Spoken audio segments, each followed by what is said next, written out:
যে আমার পেছনে যে একটি কেল্লা দেখতে পাচ্ছেন, এটা পুরান ঢাকায় অবস্থিত লালবাগ কেল্লা, যা 16শো শতাব্দীতে মুঘল সম্রাটের আমলে তৈরি হয়। আজকে আপনাদেরকে এই কেল্লাটা সম্পূর্ণ ঘুরিয়ে দেখাবো এবং এর ইতিহাস সম্পর্কে আপনাদের সামনে তুলে ধরবো। চলুন ঘুরে আসি লালবাগ কেল্লা।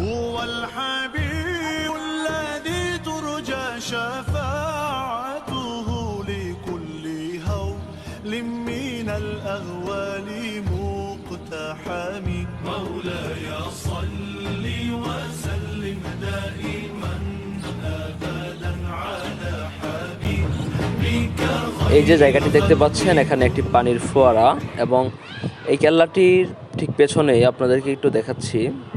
এই জায়গাটিকে বলা হয় হাম্মামখানা, যেখানে সম্রাটের স্ত্রীরা গোসল করত।